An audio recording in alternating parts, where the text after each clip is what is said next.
most of them are studying English,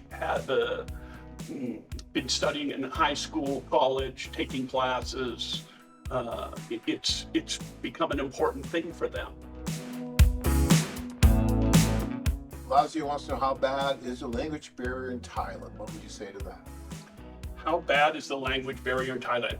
I don't think there's really a language barrier anymore with the Google Translate and the things like that. I've gone on dates and I've had relationships where it was all through the translator. Right. And in some ways, it's easier to build a relationship with that because people are focused.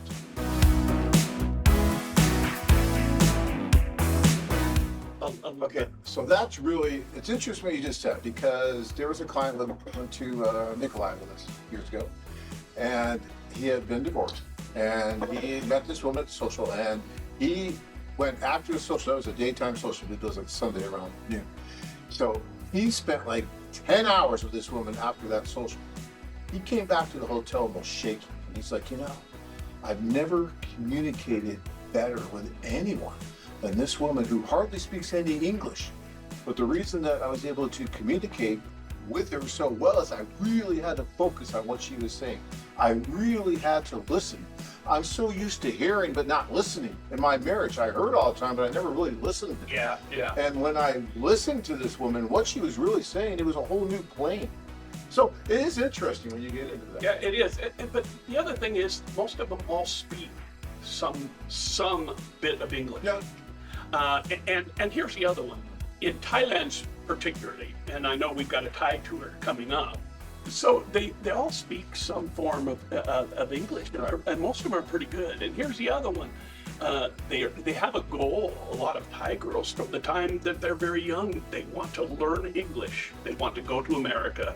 They want to date and marry a Farang, which is a foreigner, Right. and that's their goal. And it's a prestigious place with a lot of Thai women. And so what happens is you have an opportunity to meet and with some of those, but most of those people coming to these AFA, they know what it's about.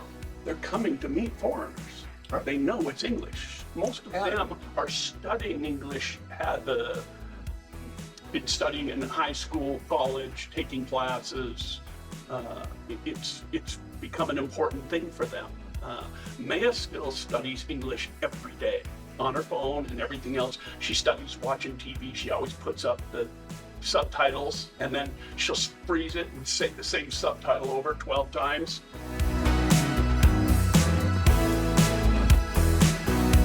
When Tanya got over here, her English was actually really good, but there was still some slang and stuff, so I could say something that I probably shouldn't have said, and I could blame it on the English, like, oh no, honey, you misunderstood. Oh, you misunderstood. Yeah, and that worked for about a year or two. Now forget about it. I can't do anything.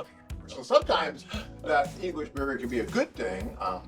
I don't think there's a language barrier in Thailand, really. I mean, that doesn't mean that you won't meet somebody that you have some communication issues at one time or another. But really, with a translator, you can get around any communicator. I got to be honest, if I have to go with a translator on a date, I need to find another date.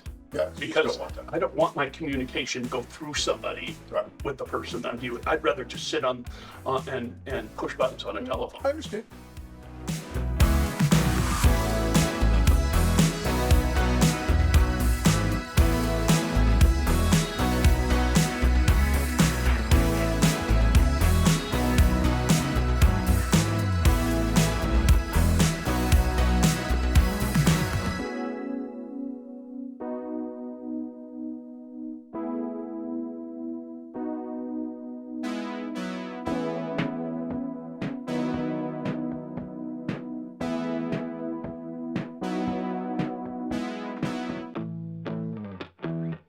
Join men from all over the world as they take a trip and find their future brides. Interested? Learn more at foreignlovemates.com.